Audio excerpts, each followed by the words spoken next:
नमस्कार प्यारे विद्यार्थियों, जो अपनी प्रीवियस टीसी की जो क्लासेस चल रही थी उसी के तहत आर्ट एंड कल्चर की जो क्लास हैं उसमें आज अपन लोक देवताओं के बारे में चर्चा करेंगे कि किस प्रकार से लोक देवताओं की पूजा वगैरह की जाती हैं, लोक देवता क्यों हमारे लिए महत्वपूर्ण है, उनके बारे में थोड़ी अपन चर्चा करेंगे। तो आज का हमारा टॉपिक रहेगा राजस्थान के लोक देवता।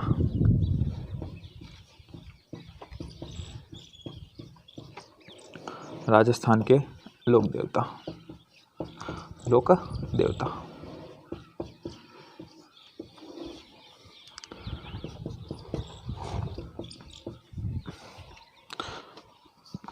लोक देवता में एक सबसे महत्वपूर्ण थोड़ा सा एक दो आता है, उसके बारे में थोड़ी सी अपन चर्चा कर लेते हैं ताकि उससे क्या होगा कि आपके जो पंचपीर है उनको याद करने में आसानी होगी।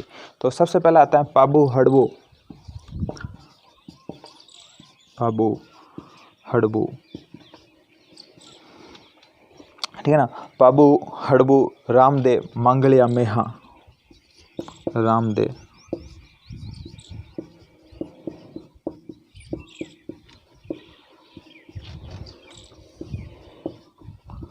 मेहा। पांचों पीर पधारजो। पांचों पीर पधारजो। पांचों पीर पधारजो, गोगा जी जिया।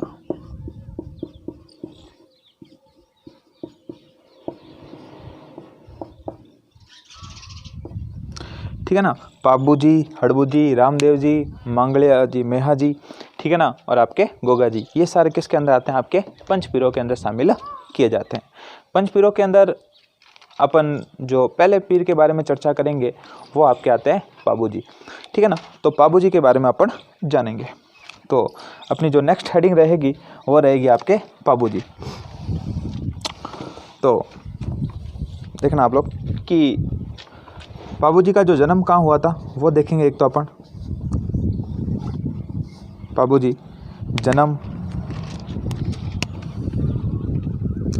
तो आधार कार्ड देखते हैं तो इसके अंदर सबसे पहले आएगा जन्म कोलूमंड। कोलूमंड आपके पड़ता है जोधपुर। जो इनके पिता थे, इनकी माता, पत्नी, ठीक है ना, घोड़ी, इन सब के बारे में जानेंगे। तो इनके जो पिता आते हैं उनका नाम आता है धांधल जी। क्या नाम आता है? धांधल जी। और जो इनकी माता आती है उनका नाम आता है कमला दे। क्या नाम आता है आपके? कमला दे। और जो इनकी पत्नी आती है उनका नाम आता है फुलम दे। तो पिता धांधल दे, धांधल जी, पत्नी कमला दे, पत्नी, ठीक है ना, पत्नी का नाम आता है सुप्यार देवी कहते हैं इसको, पेमल देवी कहते हैं।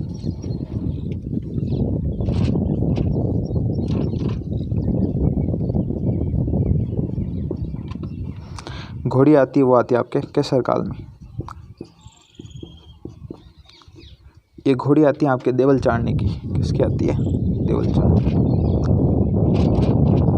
देवल चाड़ने की क्या थी? ये घोड़ी थी। ऐसा कहा जाता है कि बाबूजी जब शादी करने के लिए गए तब केसर काल में से क्या करते हैं? ये घोड़ी मांगते हैं।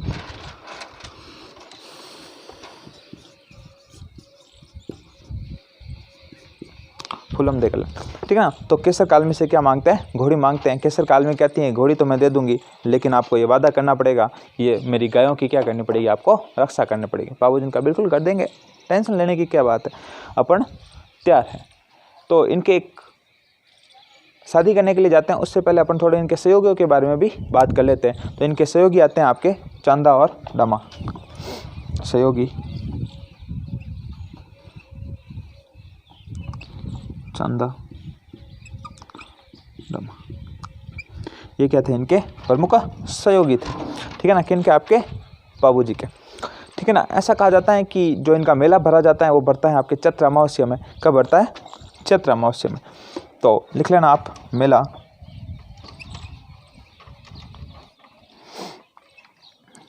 चैत्र अमावस्या। ठीक है ना। चैत्र अमावस्या में इनका क्या बढ़ता है, आपके मेला बढ़ता है। उसके बाद देखो और प्रमुख चीज़ें हैं, उनके बारे में थोड़ी सी चर्चा करते हैं। ऐसा कहा जाता है कि बाबूजी गायों की रक्षा करते हुए वीर गति को प्राप्त हो गए थे। तो मैं लिख सकता हूँ कि गायों की रक्षा करते हुए, गायों की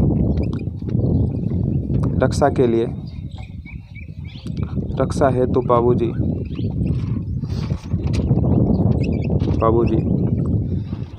3 फेरों के बीच में ही, 3 फेरों के बीच में ही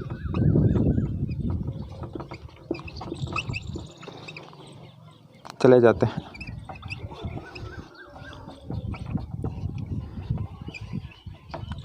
ठीक है ना, चले जाते हैं और गायों की रक्षा करते हैं, और गायों की रक्षा करते हैं, गायों की रक्षा करते हैं, रक्षा करते हैं। ठीक है ना, क्या करते हैं, गायों की रक्षा करते हैं। ऐसा कहा जाता है कि जो इनका साला था जीवरांत खिची, जो क्या करता है, आपके इनकी गायें वगैरह चुरा कर लेकर चला जाता है। तो ये देचू जोधपुर के पास अपने साले जीवरांत खिची से लड़ते हैं तथा और झायल नागौर में इनकी क्या हो जाती है, मृत्यु हो जाती है। तो लिख सकते हैं यहाँ पर कि देचू नागौर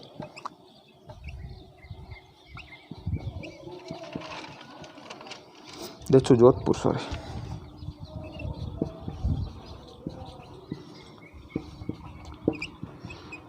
अपने साले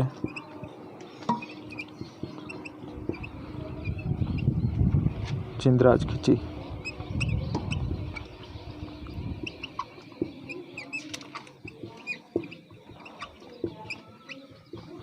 खिलाफ लड़ते हैं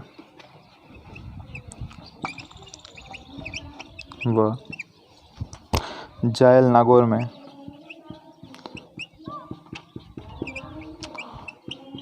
वीर गति को प्राप्त होते हैं।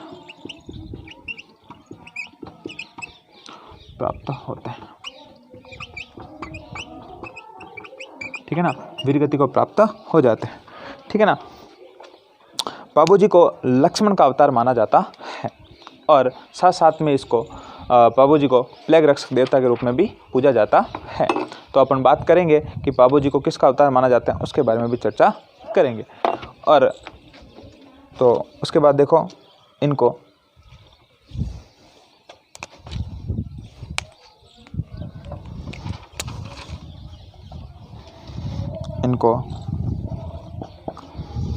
लक्ष्मण का अवतार माना जाता है, लक्ष्मण का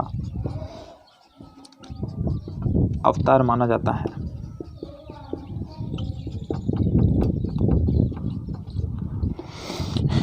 इनको प्लेग रक्षक देवता भी कहते हैं, प्लेग रक्षक देवता भी कहते हैं। ठीक है ना, प्लेग रक्षक देवता के रूप में भी इनको जाना जाता है। उसके बाद देखो थोड़ी और बात करते हैं बाबूजी के बारे में कि इनको सबसे ज़्यादा जो पूजने वाली जो जाति आती है वो आती है आपके रायका या रेबारी। उनके बारे में थोड़ी सी चर्चा करते हैं। बाबूजी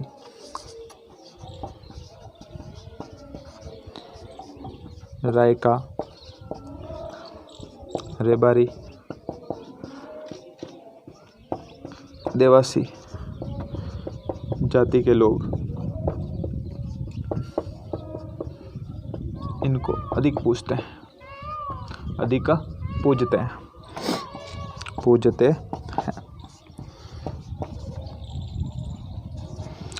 बाबूजी की फड़ गाई जाती है रावण हत्या वाद्य यंत्र पर। तो लिख सकते हैं कि बाबूजी की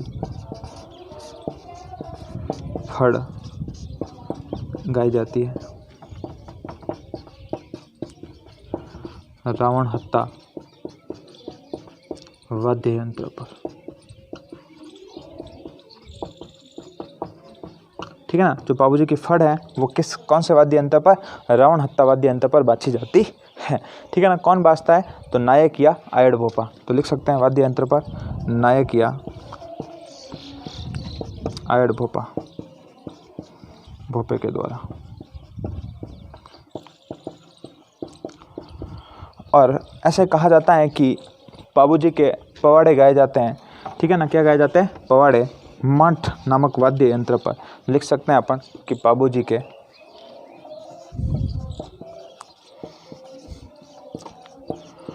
पवाड़े गाए जाते हैं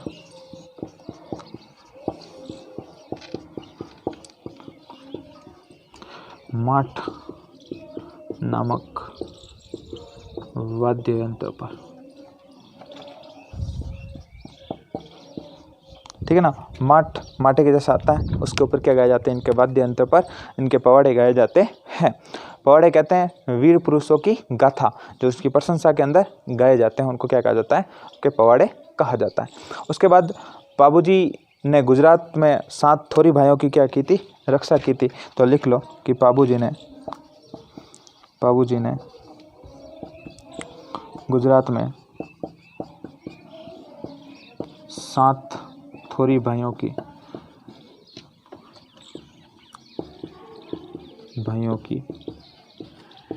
मदद की थी लिखो तो, रक्षा की थी लिखो तो एक ही बात है। ठीक है ना। और एक इतिहासकार आते हैं आपके आसिया मोड़ जी, उन्होंने एक ग्रंथ लिखा था बाबू प्रकाश। तो आसिया मोड़ जी आते हैं, आसिया मोड़ जी ने बाबू प्रकाश लिखा।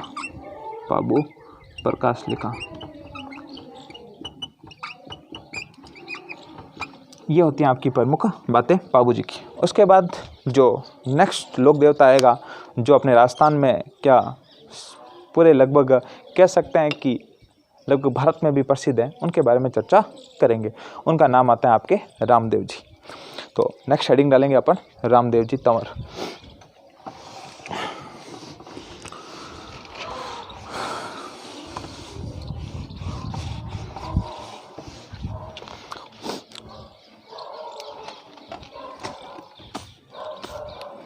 तो नेक्स्ट आपकी दूसरे जो लोक देवता हैं रामदेव जी तंवर।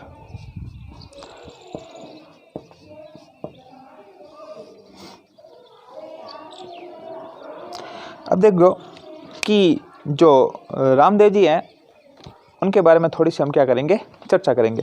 तो ऐसा कहा जाता है कि जो रामदेव जी का जन्म हुआ था उड़ू कश्मीर में हुआ था। कहाँ हुआ था? उड़ू कश्मीर कहाँ पड़ता है? आपके बाड़मेर में पड़ता है। ठीक है ना।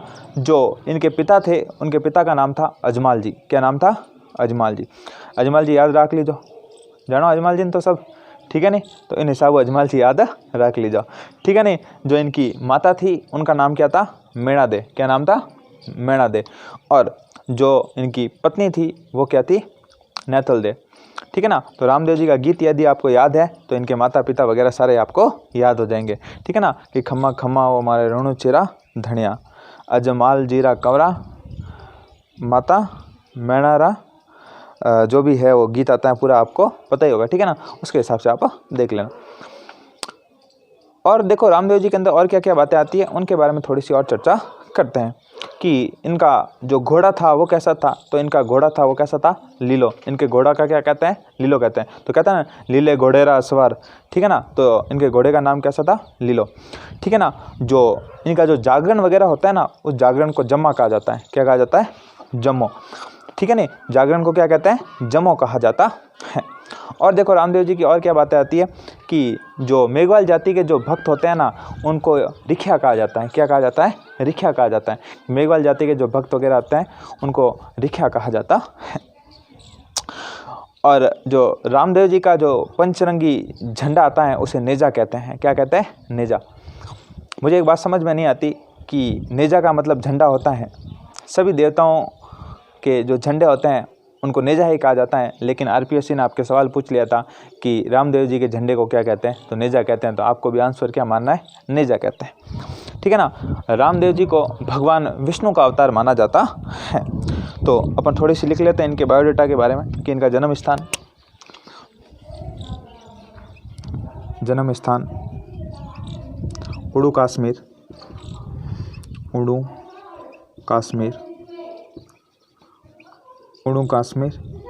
बाड़मेर।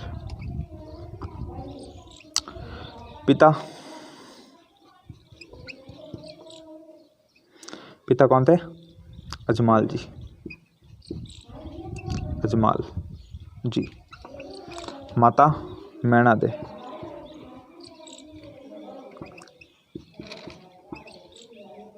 पत्नी किलम दे। क्या था? नेतल, नेतल रा बरतार मारो हेलो रे सुनो जी रामा पीर, है ना, नेतल। तो ऐसा कहा जाता है कि जब रामदेव जी शादी करने के लिए आए थे नेतल से, उस समय नेतल इनको देखने के लिए वहाँ जाती है तो गिर जाती है, तो जिसके पैर वगैरह हो जाते हैं वो क्या हो जाता है? टूट जाते हैं, ठीक है ना, अपंग हो जाती है। तो रामदेव जी इनके पैर वगैरह ठीक करते हैं, तो इनको क्या देते हैं? पर्चा। ऐसे कहा जाता है कि रामदेव जी के द्वारा जो अपने भक्तों को जो चमत्कार किए जाते हैं ना, उन चमत्कार को क्या कहते हैं? पर्चा कहा जाता है, ठीक है ना। पर्चा बावड़ी कहाँ पर है? रामदेवरा, ठीक है। रामदेवरा के अंदर रामदेव जी देखोगे ना आप, मंदिर वगैरह बना, उसके पास में क्या बनी हुई है? एक बावड़ी बनी हुई है, ठीक है ना। उस बावड़ी को क्या कहते हैं? आपके पर्चा बावड़ी कहा जाता है, ठीक है ना। और पिता हो गए, माता हो गया, पत्नी हो गई, और उसके बाद इनके जो गुरु थे उनके बारे में भी अपन जान लेते हैं। इनके गुरु थे आपके बालीनाथ जी। क्या नाम थे? बालीनाथ। तो गुरु बालीनाथ।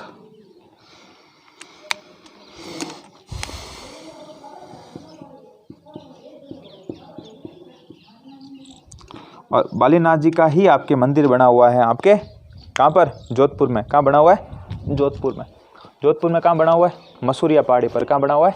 मसूरिया पहाड़ी पर स्थित है, ठीक है ना। मसूरिया पहाड़ी पर आपके बालीनाथ जी का मंदिर बना हुआ है, जो इनके क्या थे? आपके गुरु थे, ठीक है ना। तो क्वेश्चन में लिखना मसूरिया जोधपुर। तो अपन मसूरिया जोधपुर को कहते हैं ना मिनी रामदेवरा, ठीक है ना। मसूरिया जोधपुर कोई गया हुआ है? हैं? नहीं, कोई नहीं, जाना कभी टाइम मिले, जोधपुर जाओ तो। फिर इनका घोड़ा कैसा था वो मैंने आपको बता दिया। इनका घोड़ा कैसा था? लीलो, ठीक है ना। तो लीला कह सकते हैं या लीलो कह सकते हैं। तो घोड़ा कैसा था? लीलो, घोड़ा लीलो।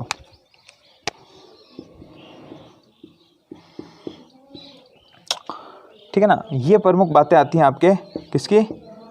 रामदेव जी की। और मेघवाल भक्त लिख लो, मेघवाल भक्त।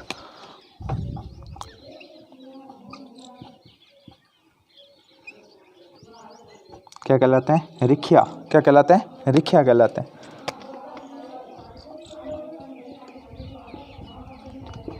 ठीक है ना। और जो रात्रि जागरण होता है उसे कहता है जम्मो, रात्रि जागरण, जिसे कहते हैं आपके जम्मो, जम्मा या जम्मो, जो भी आप लिखो, ठीक है ना, जम्मो लिख लेना। और इनका जो पचरंगी झंडा है उसे क्या कहते हैं अपन के?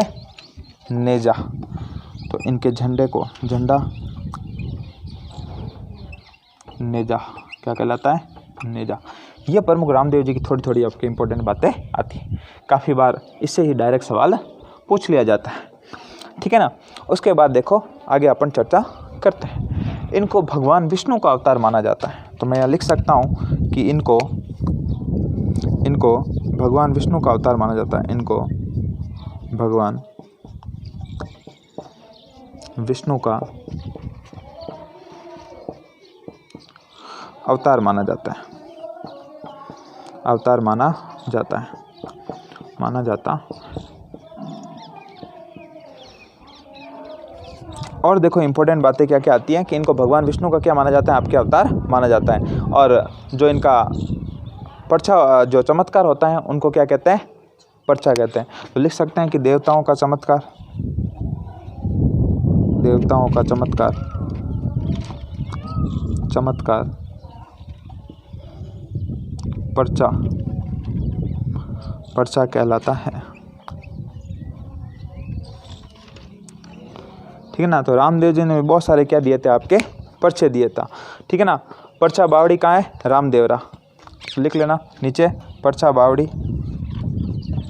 पर्चा बावड़ी रामदेवरा, ठीक है ना। परसा बावड़ी कहाँ स्थित है? आपके रामदेवरा में स्थित है। और देखो इन्हें पीरों का पीर कहते हैं। क्या कहते हैं? पीरों का पीर।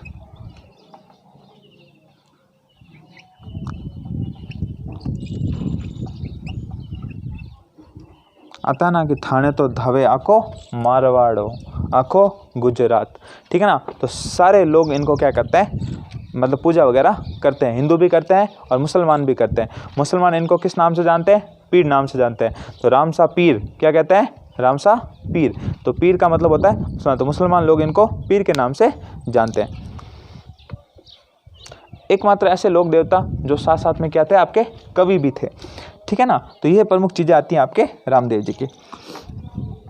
तो आगे अपन लिखें कि एकमात्र ऐसे लोक देवता जो कवि भी थे।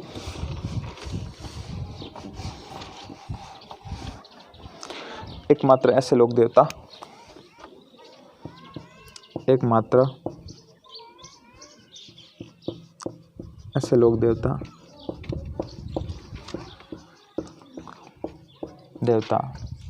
जो कवि भी थे। कौन सा ग्रंथ लिखा था इसने? 24 बाणियां। क्या लिखा?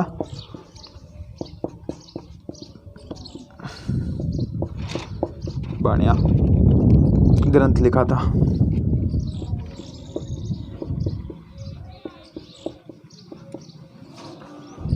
ठीक है ना। 24 बाणियां ग्रंथ किसने लिखा? आपके रामदेव जी ने लिखा था, ठीक है ना।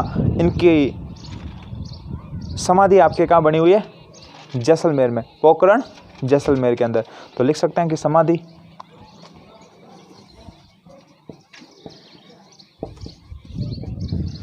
पोखरण जैसलमेर,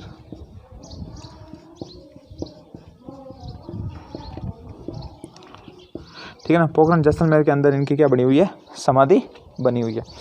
और क्या चीज़ें आती हैं इंपॉर्टेंट, उनके बारे में थोड़ी चर्चा करते हैं, ठीक है ना। और इनका जो मेला भरना स्टार्ट होता है वो होता है भाद्रपद शुक्ल एकादश, ठीक है ना।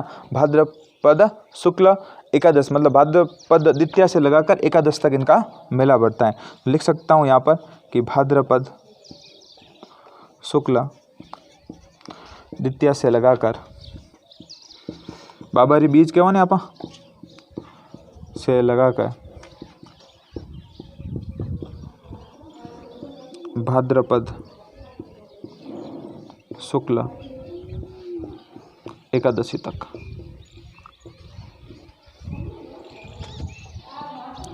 मेला बढ़ता है।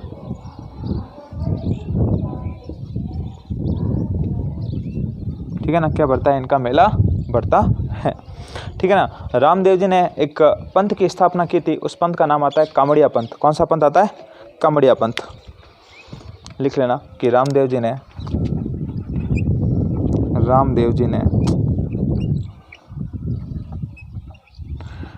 कामड़िया पंथ की स्थापना की थी। वह इस पंथ की महिलाएं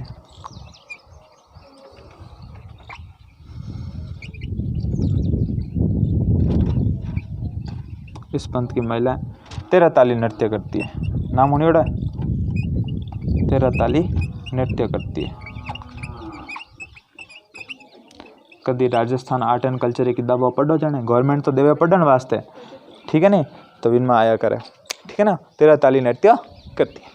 जब अपन नृत्य पढ़ेंगे ना, उसके अंदर पढ़ेंगे तेरह ताली नृत्य कि किस प्रकार से करते हैं। हाथ में मंजीरें बांधती है, पैरों के अंदर बांधती है और करतब दिखाती है। क्या दिखाती है? करतब, झुकना वगैरह, इस प्रकार से,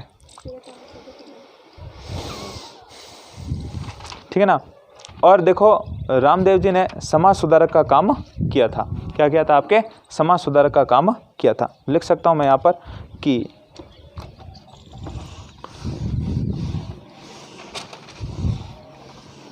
इन्होंने हिंदू मुस्लिम एकता का प्रयास किया। रामदेव जी ने सामाजिक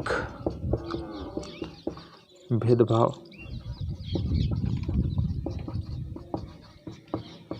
को दूर किया। वह हिंदू मुस्लिम मुस्लिम एकता का प्रयास किया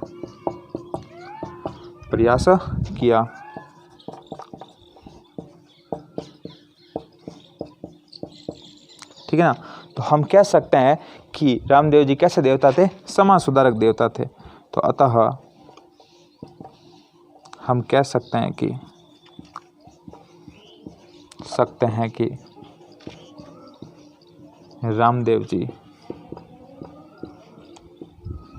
समाज सुधारक देवता थे, सुधारक देवता थे। ठीक है, तो 2 लोक देवता हमने पढ़ लिए। बाकी जो नेक्स्ट लोक देवता आएंगे वो अपन नेक्स्ट वीडियो के अंदर पढ़ने की कोशिश करेंगे। तो इन 2 लोक देवताओं को आपको अच्छे से याद करना है। सबसे पहले पढ़ा हमने पाबू जी की सारी स्टोरी पढ़ी थी कि पाबू जी ने थोड़ी जातों के साथ भाइयों को बचाया था। ठीक है ना। प्लेग रक्षक देवता कहते हैं, लक्ष्मण का अवतार माना जाता है इनको। इसने जो आपके देवल चारणी थी उनकी घोड़ी लेके गए थे शादी करने के लिए, लेकिन शादी के बीच में ही शादी वगैरह छोड़ कर गायों की रक्षा करने के लिए आते हैं और अपना छत्र धर्म निभाते हैं और देवल चारणी की गायों की रक्षा करते हैं। अपने साले से लड़ते हैं जिंदराज खिच्ची से और वीरगति को प्राप्त हो जाते हैं झायल नागौर में। और इनकी जो फड़ गाई जाती हैं रावण हत्ता वाद्य यंत्र पर गाई जाती हैं। इनके यश गाए जाते हैं थोरी जाति के द्वारा माठ नामक वाद्य यंत्र पर। ठीक है ना। आसिया मेड़ जी ने इनकी पुस्तक लिखी थी बाबू प्रकाश, वो भी इम्पोर्टेंट आती है। फिर हमने पढ़ा था रामदेव जी को समाज सुधारक देवता भी कहते हैं। इनका जन्म उड़ू काश्मीर बाड़मेर में हुआ था। इनकी जो पिता थे उनके पिता का नाम आता है आपके अजमाल जी आता है। जो माता थी उनका नाम आता है मैना दे। जो इनकी पत्नी आती है उनका नाम आता है आपके जो पत्नी थी उनका नाम आता है नैतल दे। और इनको सामाजिक सुधार का लोक देवता भी कहते हैं। और प्रमुख बातें आती हैं कि इनके जो मेघवाल भक्त आते हैं उन्हें रिख्या कहते हैं। जो रात्रि जागरण होता है उसे जमो कहते हैं। और इनके द्वारा कामड़िया पंथ की स्थापना की गई थी और कामड़िया पंथ की जो महिलाएं होती हैं वो 13 ताली नृत्य करती हैं। ठीक है ना। ये प्रमुख चीज़ें हमने रामदेव जी के बारे में भी पढ़ी थी। रामदेव जी लोक देवता के साथ साथ कवि भी थे। इन्होंने कविता के रूप में लिखा 24 वाणियाँ ग्रंथ की रचना की थी। ठीक है ना। तो इससे हमें पता चलता है कि रामदेव जी क्या थे, आपके कवि भी थे। तो इतनी सारी बातें हमने की थी। इन्होंने हिंदू मुस्लिम एकता के लिए प्रयास किए थे। ठीक है ना। तो इतनी सारी बातें हो गई। उसके बाद जो अपन नेक्स्ट क्लास के अंदर आगे वाले लोक देवता के बारे में चर्चा करेंगे। बहुत बहुत धन्यवाद और आभार आपका।